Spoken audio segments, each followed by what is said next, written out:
não somente o nosso Salvador, mas que Ele seja o nosso Senhor. Em quem nós vivemos. Às vezes nós vemos a nossa vida cristã por tantos anos, perdemos aqueles momentos tão maravilhosos do início da nossa vida.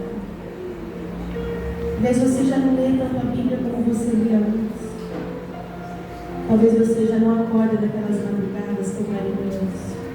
Quando Ele te acordava, você tinha prazer em deixar o sono e vir ficar um pouco com Ele. Talvez os jejuns tenham acontecido, mas não foi Ele que mudou, como os nossos mudamos. A caminhada talvez nos desviamos, mas o Espírito Santo continua sendo o mesmo, aquele que aquece os nossos corações e nos traz de volta para aquele tempo de alegria, onde no primeiro amor não importava mais nada. Nós só queríamos estar com Ele cada dia mais. A leitura da Bíblia era uma delícia. Passar tempo com Ele era maravilhoso. Jejuar era uma bênção. Orar, então, era maravilhoso. Quero dizer para você, se você, assim como eu, deixou de fazer algumas coisas que lá no início você fazia com tanta alegria, permita que o Espírito Santo te leve de volta a esse lugar tão maravilhoso de comunhão. Amém?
particular, né?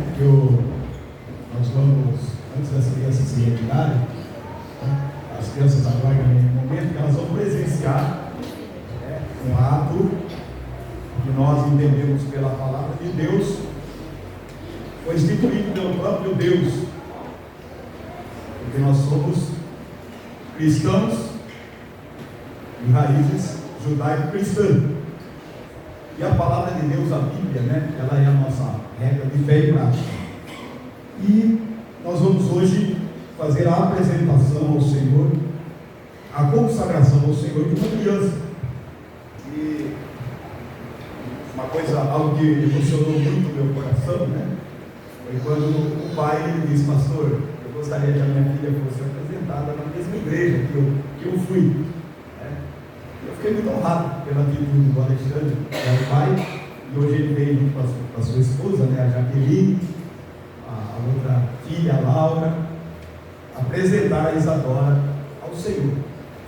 Mas todo esse ato, apesar de ser uma cerimônia muito simples, como foi nos tempos de nosso Senhor Jesus Cristo, porque Jesus ele veio de uma linhagem bastante humilde, ele veio de uma linhagem simples. E todo o ritual que os judeus faziam, vocês podem pesquisar no Google, né, quem gosta de pesquisar, vai ver que era uma coisa muito simples, mas cuja simbologia e significado era muito profundo. E nós vamos falar sobre isso hoje. É uma cerimônia, um ato muito simples, mas diante de Deus, dos anjos de Deus que aqui estão, diante do céu, das pessoas que estão presenciando, tem algo muito profundo e de uma responsabilidade que a gente nem tem ideia do quão grande é a nossa responsabilidade de vocês, como avós, parentes que aqui vieram, para testemunhar essa consagração. Então eu gostaria de chamar aqui à frente o pai, o Alexandre, a Jaqueline, a mãe, a Isadora, essa criança linda, né?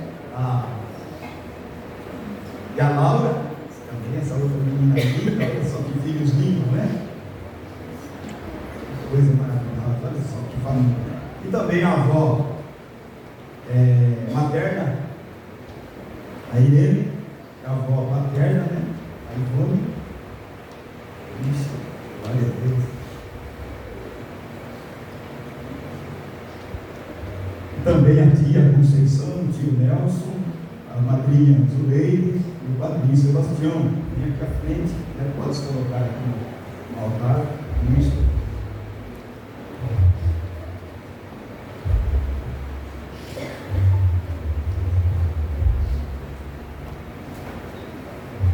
Glória a Deus. Nós vamos ler um texto, a consagração de uma criança, né? Isadora. Nós vamos falar sobre a importância, como eu frisei inicialmente, desta cerimônia. Uma cerimônia simples, num local simples, mas a profundidade no sentido espiritual que ela traz para nós, como família, como igreja e como sociedade também, como um todo. O Evangelho de Jesus Cristo, segundo a narrativa de São Lucas, capítulo 2, nos mostra aqui que Jesus ele é apresentado. E cumprindo-se os dias da purificação de Maria, segundo a lei de Moisés, levaram Jesus para ser apresentado ao Senhor, para cumprir tudo o que estava escrito na lei de Moisés, que todo filho primogênito seria consagrado ao Senhor, e para darem a oferta que era imposta pela lei do Senhor, um par de rolinhas ou de pombas. Glória a Deus. Eu quero me recordar a família, depois feita essa leitura, ao papai e à mamãe, que nós muitas vezes pensamos em projetar coisas boas para os nossos filhos, e isso é normal de um pai que é verdadeiramente pai e de uma mãe que é verdadeiramente mãe. Gostaríamos que os nossos filhos se fossem juízes, doutores, médicos, engenheiros, pessoas famosas, talvez políticos, não, vamos deixar para lá essa parte. Mas nós gostaríamos que eles fossem alguma coisa. Mas muitos de nós não desejamos que os nossos filhos fossem cristãos, filhos de Deus. pessoas que servem a Deus, cuja formação espiritual se fundamentasse na palavra de Deus, porque a nossa sociedade hoje ela tem uma outra fundamentação, ela tem uma outra questão onde a palavra de Deus ela é ignorada. Mas nós vemos que nosso Senhor Jesus Cristo ele é levado pelos seus pais Maria e José diante do sacerdote e ele é apresentado. E havia ali uma cerimônia, né, de purificação, a cerimônia da circuncisão, que era uma marca que todo judeu tinha orgulho de carregar, né? E depois no Novo Testamento nós vamos entender que essa marca está na pessoa de Cristo, que não era um ritual para nós gentios, considerados não judeus, mas Alexandre e Jaqueline. A palavra de Deus, ela diz que nosso Senhor foi apresentado quando ainda criança. Depois, com uma idade de 30 anos, ele comparece ao Rio Jordão para ser batizado por João Batista. E ali Jesus então passa pelo batismo nas águas. No tempo do judaísmo eles faziam apenas um ritual de purificação com água, mas o batismo depois é quando a pessoa tinha consciência já da sua forma adulta. A Isadora, eu quero frisar isso, palavras que proferiram o próprio Cristo. Ele disse: deixai vir a mim os pequeninos, porque deles é o reino do céu. Não teria em nenhuma hipótese, biblicamente falando, analisando, que Deus não levasse a Isadora para o céu. Hoje, nós já temos consciência do que é certo, do que é errado, o coração dela é puro. Jesus disse: é deles o reino do céu. Deixa vir a mim. Os discípulos queriam impedir. Mas o que acontece? Feito isso, dito isso, a palavra de Deus também diz que agora é o grande momento da responsabilidade dos padrinhos, a avó. Ensina o menino no caminho, ou a criança, né? Vamos aqui, menino que está no termo genérico. Ensina a criança no caminho que ela deve andar, e quando ela for adulta, jamais se desviará dele. Bom, nós podemos entender isso. Ensinar a ser honesto é dever de toda pessoa ser honesto. Ensinar a respeitar as pessoas é dever de toda pessoa respeitar outra pessoa. Mas ensinar o caminho é ensinar os mandamentos de Deus. Eu quero lembrar a vocês, padrinhos, parentes, avós, pai e mãe. A Bíblia diz o seguinte: olha como eu disse que é profundo esse momento. Os filhos são herança do Senhor. Se alguém te dá uma herança, ele vai requerer da sua mão depois. Essa herança está intacta? Está cuidada do jeito que eu te dei? Dá para imaginar isso ou não? O pastor aqui não está fazendo nenhuma figura, é verdade. Os filhos são herança do Senhor, é de Deus. Ele deu para vocês cuidarem, mas é bom.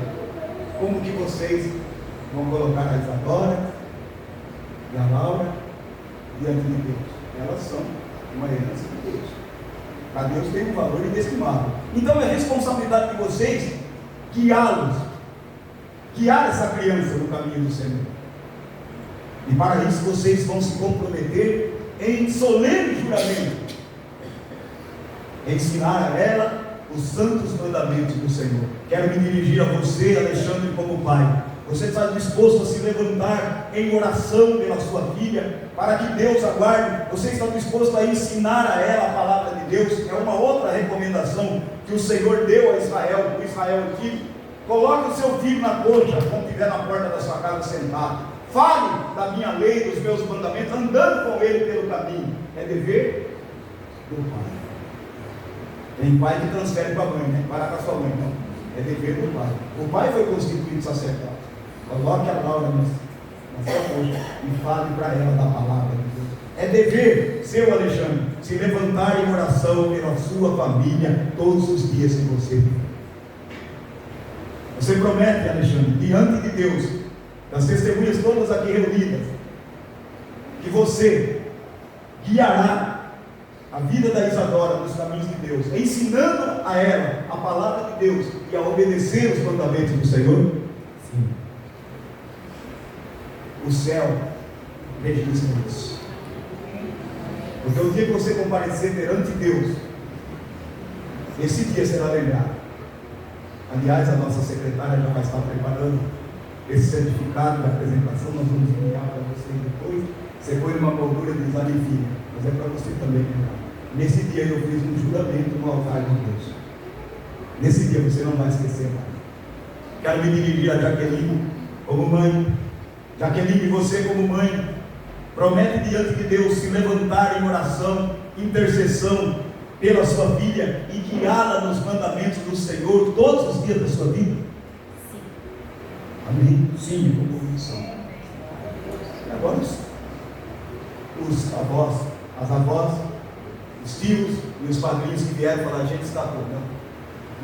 É dever de vocês, nesta simples cerimônia, assumir diante de Deus o papel de orar pela Isadora, de ir diante do altar de Cristo e pedir para que o Senhor aguarde e para que ela vá bem, porque vocês participaram desse ato solene onde ela é consagrada ao Senhor.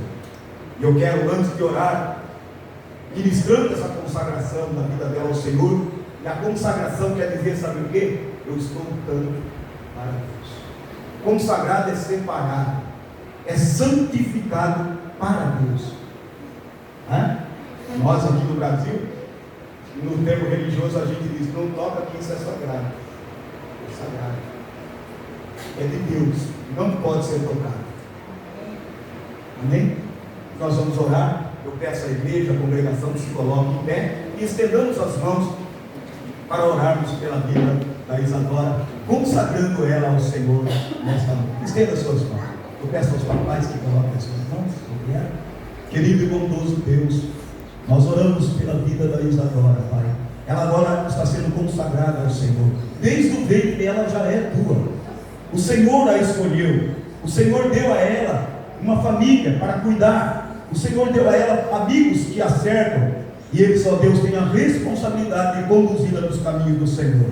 Nós, ó Deus, entregamos a Isadora nas tuas mãos, e nos teus braços poderosos ela será, Senhor, carregada todos os dias. O mal não poderá tocá-la. Ela será bendita no Senhor ao entrar e ao sair, e sobre ela a luz do rosto de Cristo resplandecerá todos os dias em que ela viver sobre a face da terra. Nós consagramos a Ti, ó Deus, a vida desta criança. Ela é tua herança. Ela agora pertence ao Senhor para todo sempre, e nós a abençoamos em nome do Pai, do Filho e do Espírito Santo de Deus. Amém.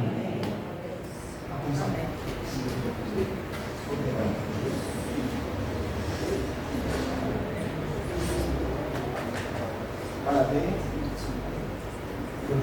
Parabéns.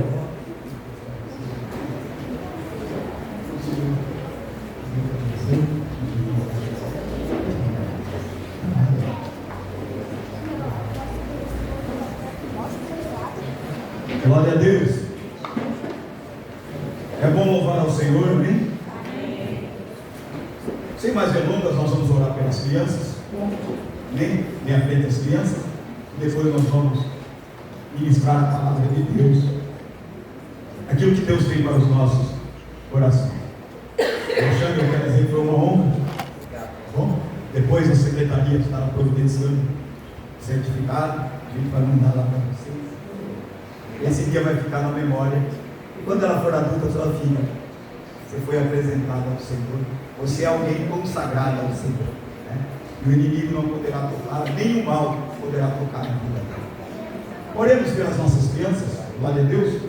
Pastor José, gostaria de pedir ao pastor que orasse. Estenda as suas mãos mesmo sentados. Senhor nosso Deus, glória a nome Deus. de Jesus, Santo é o teu nome, Senhor. Pela vida das nossas crianças, pedimos, ó Deus, que o Senhor aguarde, livrando de todo o mal, livra, Senhor, dando graça, sabedoria, entendimento para que elas possam compreender. E como foi falado nesta noite, Deus, que daqui possam sair missionários, diáconos, amém, pastores, evangelistas, sim, Senhor, Deus, para honrar o teu santo nome, Deus querido, diante daquilo que glória eles estão sendo ensinados, ó Pai. Pedimos, ó Deus amado, que as tias, ó Deus, as professoras, as responsáveis, sejam iluminadas pelo poder do teu Santo Espírito, para que ela possa conduzir a vida dessas crianças diante da tua presença, e quando eles crescerem, ó Pai, eles não se desviarão dos seus caminhos, para a glória de Deus. Nós oramos no nome de Jesus. Amém. Tá? Vocês vão aprender a palavra de Deus.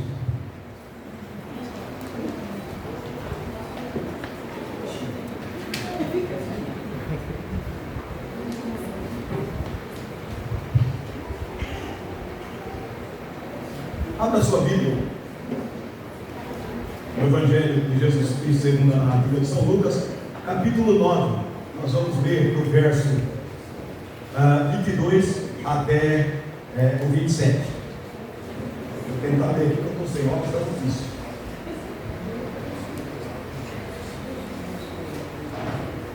Amém? Lucas capítulo 9, do verso 22 em diante, dizendo: é necessário que o Filho do Homem padeça muitas coisas e seja rejeitado dos anciãos, dos escribas, e seja morto e ressuscite ao terceiro dia. E dizia a todos: se alguém quiser vir após mim, negue-se a si mesmo, tome cada dia a sua cruz e siga. Porque qualquer que quiser salvar a sua vida, perdê-la-á. Mas qualquer que por amor de mim perder a sua vida, a salvará. Porque o que aproveita ao homem ganhar o mundo todo e perder a sua própria alma?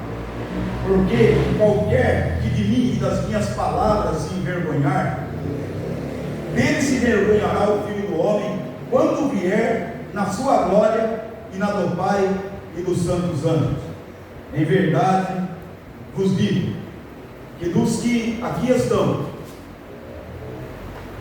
alguns há que não provarão da morte até que venha o reino de Deus. Querido e bondoso Espírito Santo, nos abençoe nessa noite.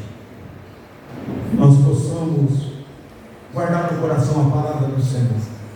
Que os nossos corações estejam abertos para que o Senhor faça aquilo que quer fazer. Porque eu sei que o Senhor nos ama como ninguém nos amou e nem nos amará. Nem nosso pai, nem nossa mãe, irmãos, amigos, ninguém tem amor maior que o Senhor. E o Senhor quer que nós sejamos bem-sucedidos, sejamos felizes e vivamos uma vida abundante. Fica conosco e fala por meio, Senhor, da minha boca, que não seja eu, mas seja o Senhor. Eu sou apenas um homem e o Senhor é Deus, e que pode abençoar todo aquele que com um coração sincero se achega diante da sua presença. Nós oramos em nome de Cristo. Amém. Amém. Nós entendemos, e muitas vezes já falei sobre isso, que a pessoa de nosso Senhor Jesus Cristo, ela despertava e ela causava incômodo em muitas autoridades, ela causava incômodo em pessoas, mesmo lá da plebe, ou das autoridades que, na época que Jesus viveu. E é interessante que nós precisamos pensar que quando nós sofremos uma advertência, a que vem da parte de Deus sempre é com amor. Quando Deus nos adverte, Ele faz com amor. Quem já tomou uma bronca aqui na escola? Você fica, um buchinho lá na sua carteira. Na nossa época não era nenhuma bronca, era uma reguada no meio do povo. A professora lá, nas costas, era apagador que voava lá da lousa para trás, o sujeito. Hoje tudo está processo.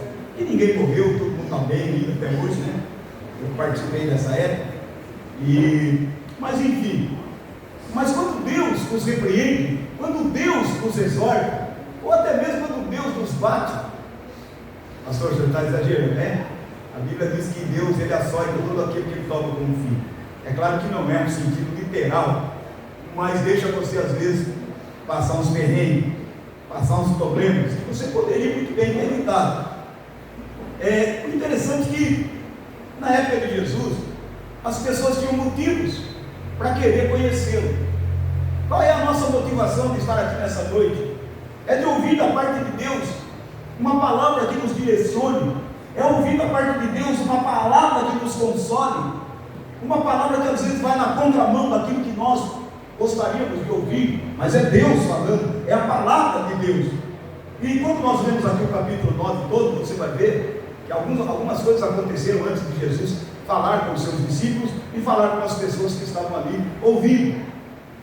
Herodes estava dizendo: eu quero conhecê-lo, porque Herodes pergunta: quem é ele? Ele havia matado João Batista, ele havia degolado João Batista. E alguém disser, e as pessoas diziam, né, para ele: ó, Herodes, alguns falam que ele é João Batista, que ressurgiu. Alguns falam que ele é Elias, e outros estão falando aí que ele é um dos profetas antigos que ressurgiu aí, né, reencarnou. E Herodes estava muito aflito: eu quero conhecer, quero saber quem ele é. Depois teve a oportunidade de ter um encontro com Jesus, mas despertava a curiosidade. Havia uma especulação de quem ele era, de onde ele vinha. E uma vez nós pregamos aqui quem é Jesus para você. Existem vários Jesus, né? Cada um tem um Jesus, mas todo aquele que é cristão de verdade, a primeira coisa que ele vai dizer quando perguntarem quem é Jesus: ele é o meu Senhor e o meu Salvador. Essa é a resposta de um cristão que está convicto e firmado na palavra de Deus. Interessante também que toda essa discussão sobre Jesus gerava curiosidade, e multidões seguiam Cristo. Um episódio antes, nós vemos aqui também, Jesus está ali com a multidão faminta, já é tarde, eles não têm como sair dali, e os discípulos dizem: olha, despede a multidão para que eles comprem pão, entrem numa aldeia, vai em algum lugar que tenha comida. E Jesus disse: alimente eles. Talvez algum discípulo olhou para Jesus e disse: está de brincadeira, né? O senhor já viu quantas pessoas tem aí? Quase 5.000. E dizem, né, os comentaristas bíblicos, que 5.000 contavam só da maioridade para cima de homem. Agora você imagina o tanto que era a multidão. E ele disse: alimente eles. Como? Coloca de 50 em 50. 5 pães e 2 peixes. Alimenta toda aquela multidão. E recolhe-se depois de que todo mundo comeu 12 cestos de pedaços de pães. Bom, mas legal. Tudo isso acontece. E num determinado momento, quando Jesus se encontra com aquela multidão de novo, não sei se você já viu as mesmas pessoas, né? A Bíblia não fala isso, mas estava ali de novo, o povo, né, com fome. E Jesus disse: eu sei que vocês estão aqui porque comeram pão. Cada um tem um motivo de buscar Jesus. Por coisas materiais, por uma cura do nosso corpo, e muitas vezes não estamos preocupados com a nossa salvação, com a nossa eternidade. E esse é o principal objetivo. Cristo morreu para que nós tivéssemos vida. Ele deu a sua própria vida para que nós fôssemos salvos. E ali havia muitas coisas, né? E Jesus, depois de tudo isso, cansado já de atender a multidão, já era tarde. O texto bíblico diz que ele se afasta, ainda vai orar. Depois de um dia de trabalho, você pode orar? Fala a verdade, vamos ser franco, né? Não vamos mentir para nós mesmos, né? Primeira coisa que você quer é jogar o chinelo no pé, se apoiar bem no sofá, ligar a televisão e ir pulando de canal em canal. Mas só eu que faço isso. Aí a gente diz assim: por que eu estou com tanto problema? Sedentarismo. Nem para trocar o canal da televisão você não sai mais do sofá, né? Isso vai prejudicando também fisicamente.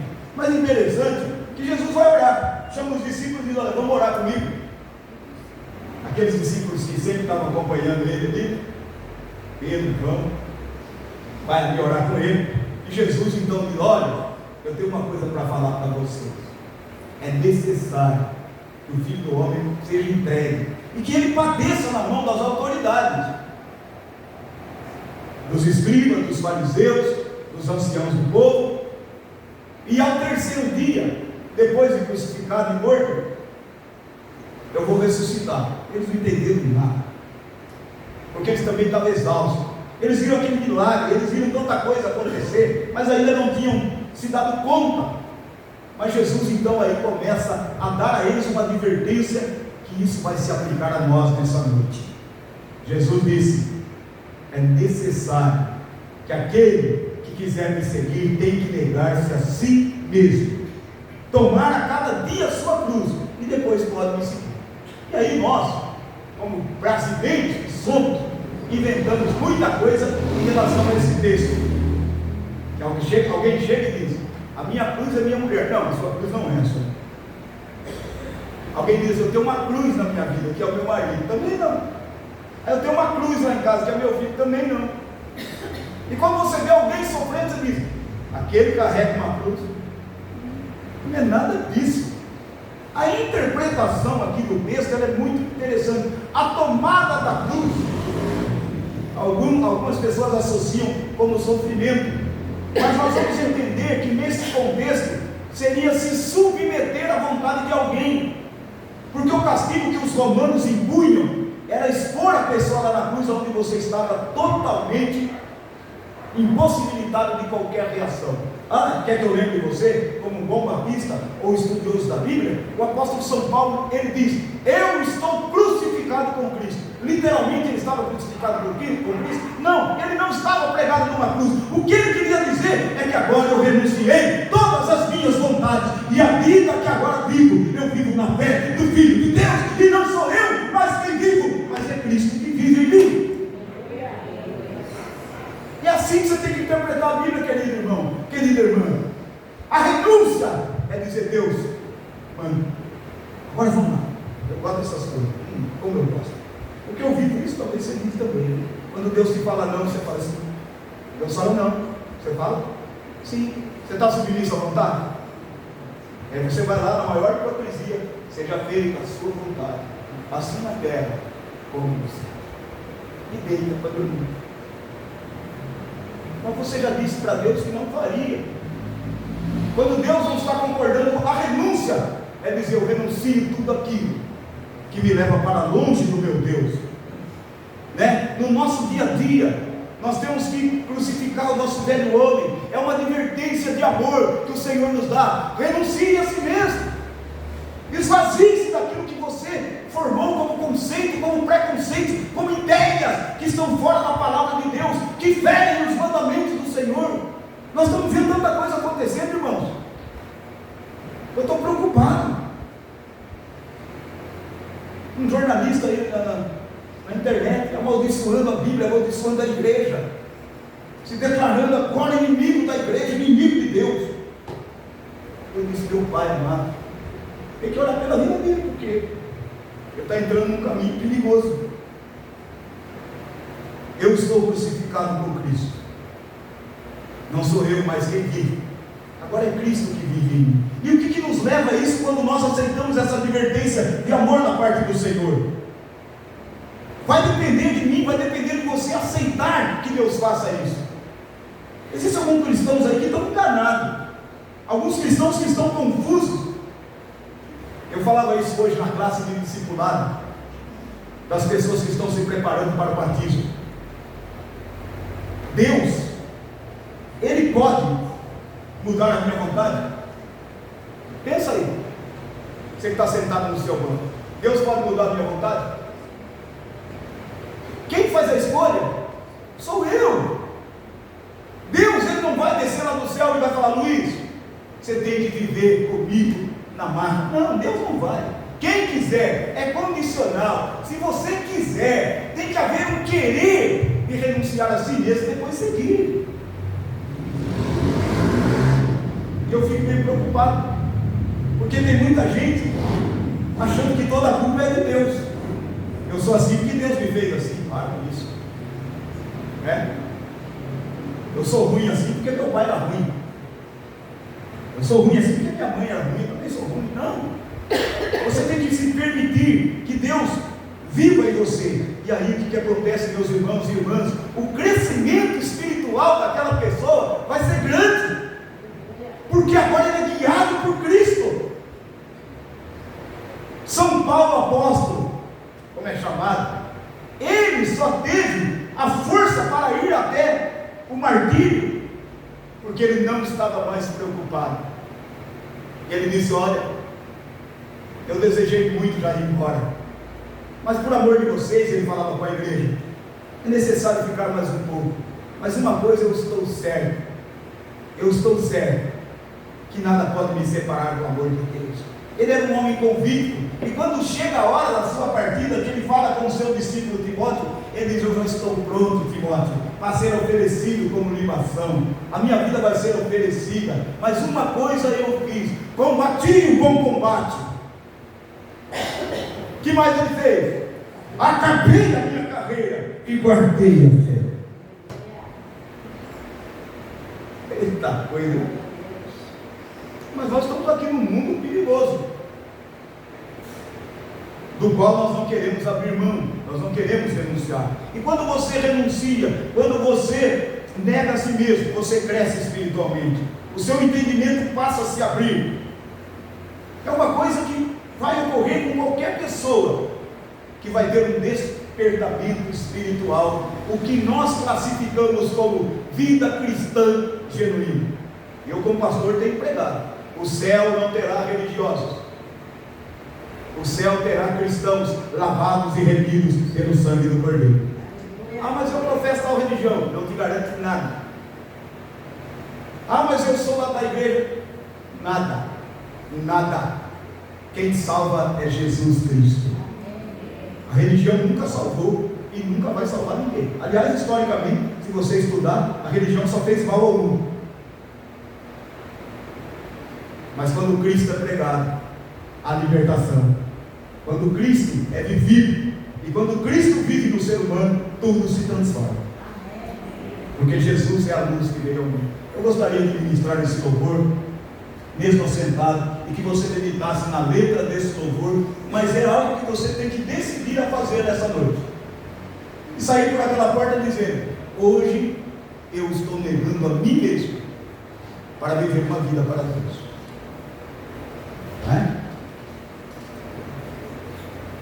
É uma coisa que você tem que tomar a sua posição. Deus não vai fazer se você não permitir. Eu sempre faço uma ilustração aqui, não sei se você vai achar que é cabível, mas veja bem, temos várias pessoas aqui casadas, ok? Imagine se uma mulher tivesse que viver com um homem que ela não ama, todos os dias olhando na cara do sujeito. Ela seria feliz? Não. Todo mundo vai responder não. Imagine você vivendo, servindo um Deus que você não quer servir. Como disse um certo adolescente para sua mãe: não quero o seu Deus, não quero a sua igreja, não quero nada dele. Deus pode mudar isso? Não. Deus não pode. Pastor, mas eu li na Bíblia que Deus é o Todo-Poderoso. Irmão, então vamos estudar um pouquinho mais, tá? Vamos interpretar melhor a Bíblia. O Senhor, Ele não invade o seu coração. Vocês vão ver aqui que no decorrer da mensagem eu vou falar uma coisa que um dia você fez, glória a Deus, e eu fiz também. E é por isso que estamos aqui hoje. Alguém entra na sua casa se você não permitir? Deus não entra na vida daqueles que não permitem. Deus não entra na vida daquele que não está disposto a renunciar. Negue-se a si mesmo, depois ele segue. É simples. É querer ou não querer. Curva a sua cabeça enquanto nós cantamos e pense. E pense. E diga para Deus: eu estou disposto agora. Eu não estou apelando para o seu emocional, não, pode ficar tranquilo, tá? Eu não sou nenhum terapeuta ocupacional, eu não sou nenhum psicólogo, eu não sou nenhum coach, eu sou um pregador da palavra, um simples e pobre pregador da palavra, e pela misericórdia de Deus, estou aqui na frente desse público, só isso. Não quero tocar o seu emocional, pense apenas, e diga: eu quero ou não quero.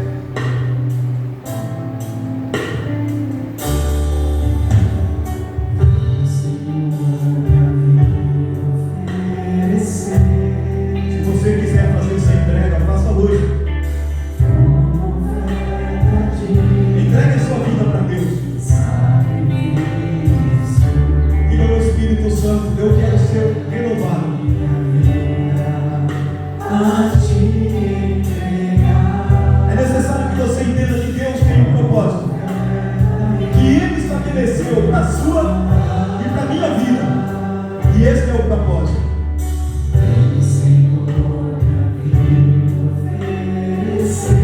Entrega tudo no altar de Deus. Deixa tudo no altar de Deus.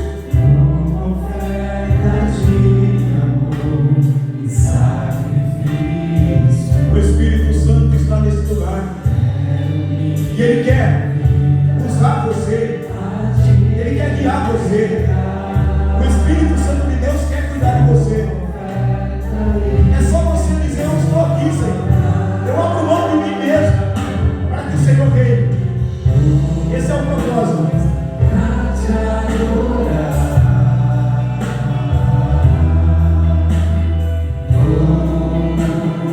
E eu nasci. O Espírito Santo faz a obra. Somente o teu querer. O teu querer. E agora a vontade de Deus prevaleça. Faça o que está em teu coração. E a cada dia eu quero mais e mais estar ao teu lado, Senhor. Adorado. Olha só, você tem um propósito. Deus te criou. Deus criou você para ser um adorador, uma adoradora. E eu nasci feliz.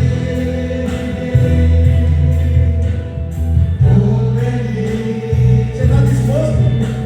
Porque eu queria. Então você vai sair por aquela porta dizendo: ouça o que Deus fizesse.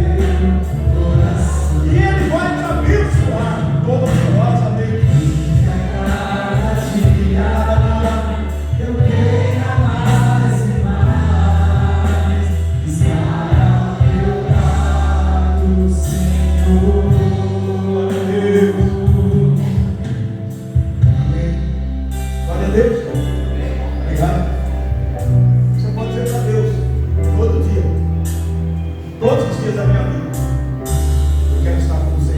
Ou você pode simplesmente dizer: eu vou tocar minha vida do jeito que eu acho que tem que ser. São escolhas. E toda escolha tem consequência. O que Deus está falando conosco é uma advertência com amor. Porque Ele, Deus, se tem alguém interessado no seu bem-estar, esse alguém é Deus. Prova, pastor: Ele deu o seu único filho para morrer no seu lugar, no meu lugar, para morrer por cada um de nós. Foi isso que Deus fez.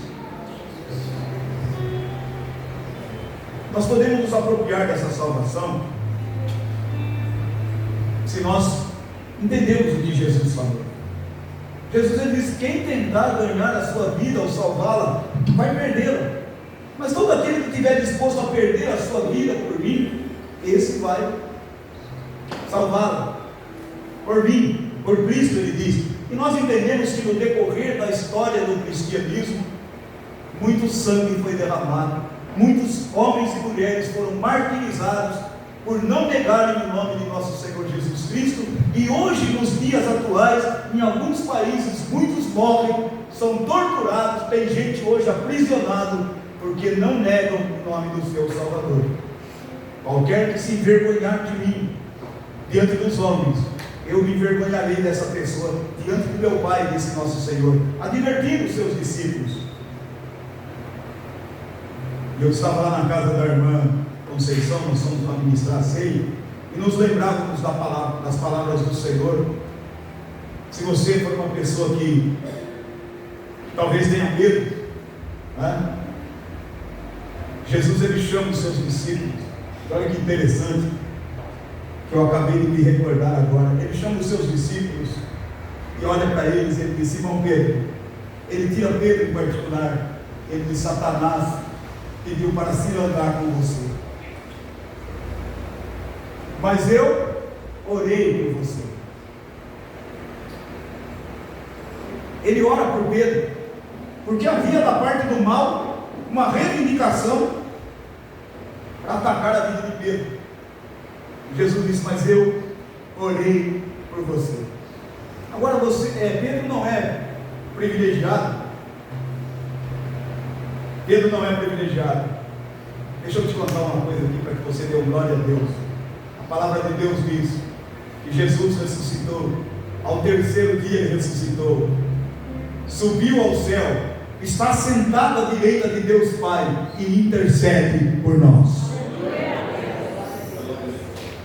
Pedro não foi o privilegiado, embora ele chamou ele no cantinho, tá? Você é problema,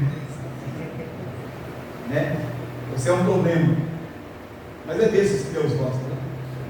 A palavra de Deus diz que é isso que Deus quer fazer. Ele quer pegar as coisas fortes para confundir as fracas, as coisas que não são para tornar em algo grande e vulto. Mas interessante que quando nós nos apropriamos dessa salvação que Deus nos dá, mesmo que ela tenha uma conotação de martírio, eu não sei como é que vai ser a nossa vida aqui no Brasil, ou no final dos tempos, né? Alguns foram martirizados, como eu disse. Nós temos que interpretar também como algo que Deus nos pede para nós nos desvencilharmos de tanta coisa material que nos prende, para nos dedicarmos às coisas espirituais, para nos dedicarmos às coisas que têm um significado de vida. Pois o que adianta o homem ganhar o mundo inteiro e perder a sua alma, perder a sua salvação? Aí não vamos entrar na doutrina, predestinação, eleição, isso aí seria um estudo bíblico, não vamos nem entrar nessa questão, mas só para a gente entender, o que adianta o homem ganhar o mundo inteiro e ir para o inferno? Aliás, tem uma doutrina aí, no meio teológico, de pessoas famosas, está complicando a vida dos crentes, né? Do crente que não lê a Bíblia, porque o crente que lê a Bíblia está sossegado, dizendo, não, o inferno não é literal, não tem condenação, morreu, acabou, vai para o túmulo, lá você desaparece, a doutrina da aniquilação, Deus esquece você da memória dele, esquece que você um dia existiu e está tudo certo. Pô, está fácil, né?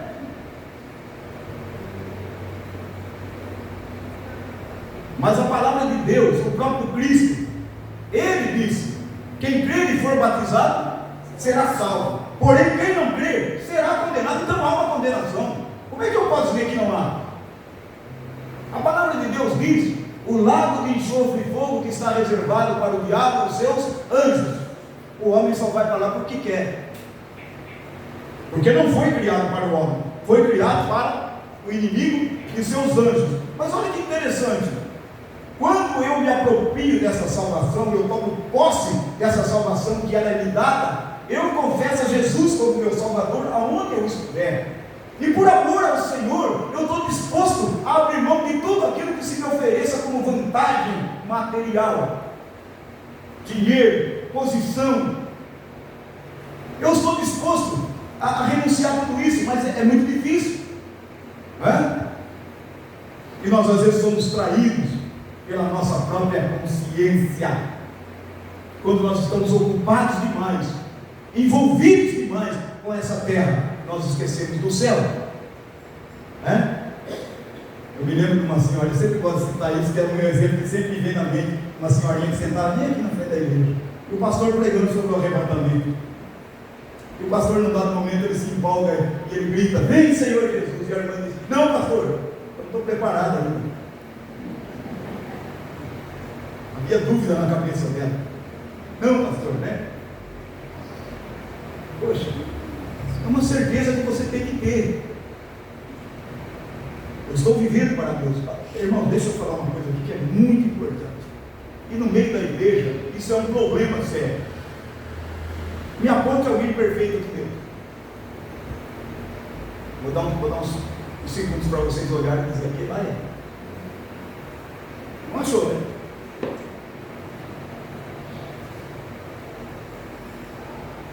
Mas se você olhar aqui, você vai ver um monte de salvo. Porque é por graça, é por misericórdia. Não é porque você merece. Você é o sujeito mais bonito que está aqui sentado hoje. Não é por isso, é porque Cristo morreu.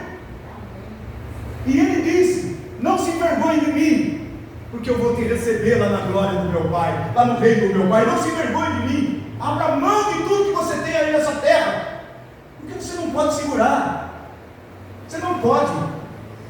Às vezes eu fico olhando, eu vou falar por questão de ética, né? Todo mundo aqui conhece cidade pequena, mas eu fui no velório de um político famoso, E lá estava ele, com seus centenas de terrenos, muitas propriedades, mas ali havia apenas um homem.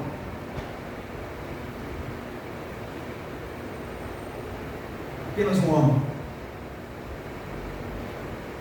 O pastor, eu fui lá na igreja e o pastor Luiz pregou contra a riqueza. Nunca preguei contra a riqueza. Alguém aqui pode me acusar de ter pregado contra a riqueza? Pode ter todo o dinheiro do mundo se tiver. Se tiver, ajuda a gente, tá? Amém? Glória a Deus. Não é questão. Jesus ele estava dizendo do apego. E aqui ele está dizendo do apego que a pessoa tem, que ele fica tão envolvido no mundanismo, ele fica tão envolvido no materialismo, que o espiritual não tem mais valor nenhum. Não almeja céu, ele não almeja a vida eterna. Que a nossa própria consciência nos trai. Quer que eu prove? Vou lá pela Bíblia. Nós estamos envolvidos no nosso dia a dia, no nosso corre-corre, e é ganhar, é ter um status. E nosso Senhor, lá no livro de Apocalipse, ele diz, olha só, Apocalipse 3:20, eis que estou à porta e bato. Agora eu vou provar para você que Deus não vai invadir o seu coração. Se alguém ouvir a minha voz, abrir a porta, eu entrarei e cearei com ele, e ele comigo. Mas o que é preciso fazer para Jesus entrar? Abrir a porta. Entra, Senhor. Tem aquele louvor que diz: fica, Senhor, já se faz tarde. Tens o que para morar?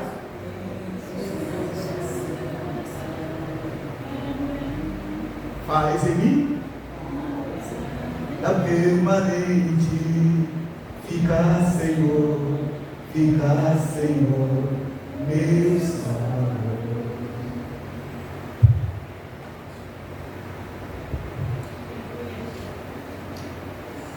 Eu não gosto de expor, né, mãe?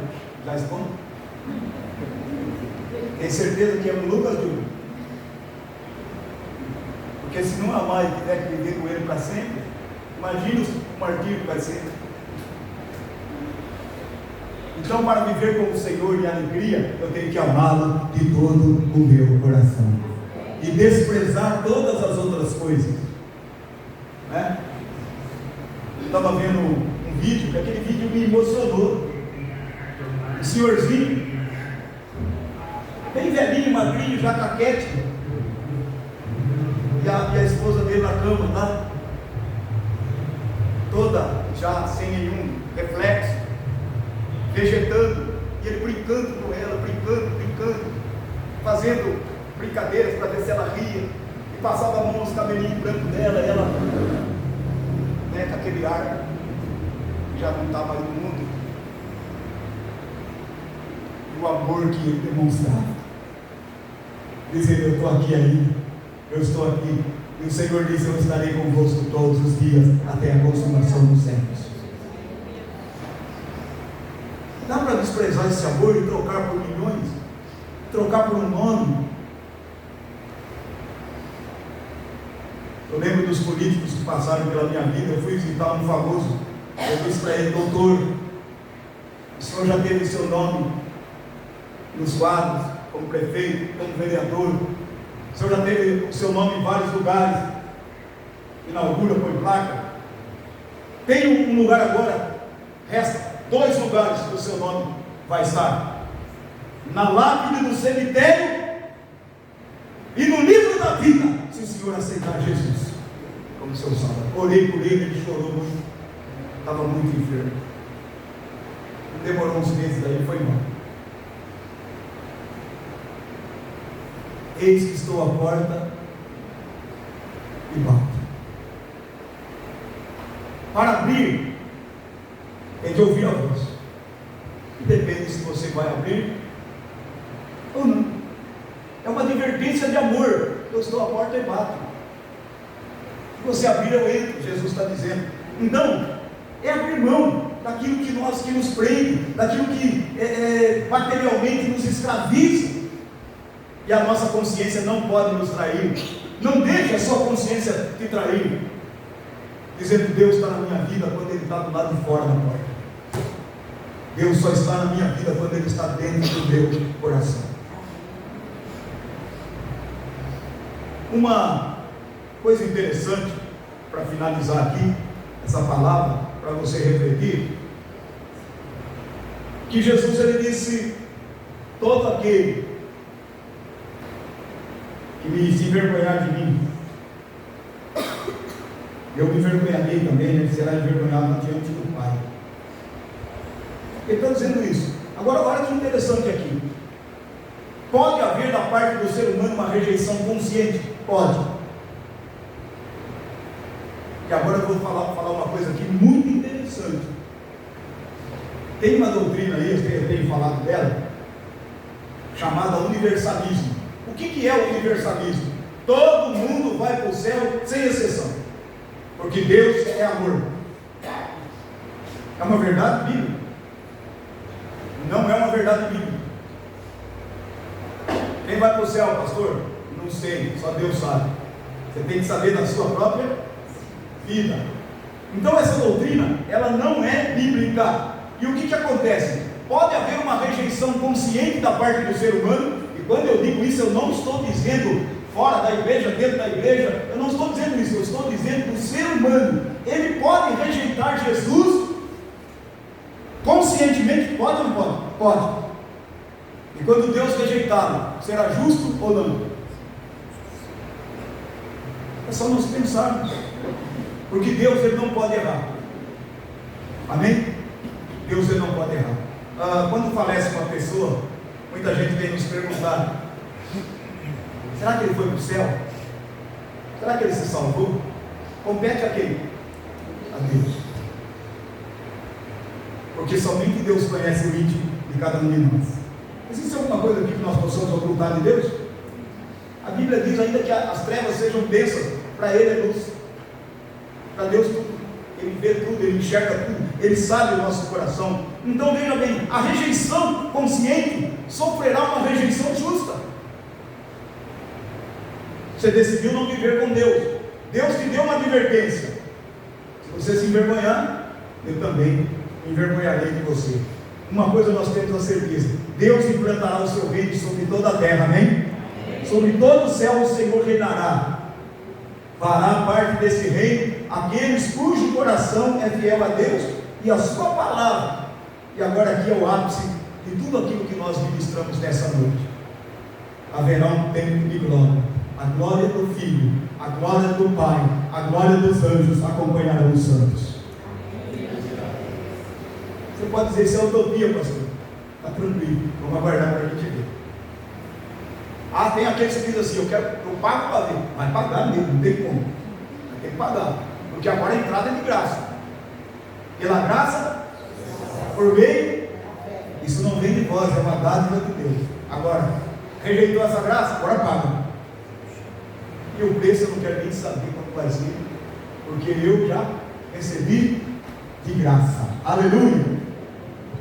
Quem não se envergonhar do Senhor continuará falando pelos quatro cantos dessa cidade, vivendo em obediência e dizendo: Jesus é o meu Senhor, Ele é o meu Salvador. Por quê? Jesus estava mostrando ali naquela glória que eles contemplariam o Senhor dos Senhores, o Salvador, o Rei dos Reis e aquele que governa todas as coisas, o Filho de Deus, que é Jesus. Ele mostrou isso para os discípulos: haverá um tempo que vocês contemplarão a minha glória, a glória do Pai e a glória dos anjos. Nós estamos aguardando esse dia. Para quem não está muito crente, eu quero dizer para você que eu sou um dos que creem, que o tempo está próximo, que Jesus vem, e vem logo. Espere você que o Donald Trump vai dar jeito no mundo. Espere não. Só Jesus pode ter um governo perfeito. Tem muito brasileiro nessa ilusão, né? O Trump vai salvar a gente. Não, o Trump não salva ninguém. Quem salva é Cristo, aleluia. Vamos louvar o Senhor para encerrarmos. Fica essa palavra para o seu coração. É uma advertência de amor, tá? mas é uma escolha a ser feita nessa noite. Eu quero exaltar a Cristo juntamente com você, e como igreja nós declararmos a palavra cantada, quem Jesus é nas nossas vidas. Aleluia. Oh, glória a Deus. Se você quiser ficar em pé, quiser ficar sentado, fique à vontade. Nós já estamos encerrando.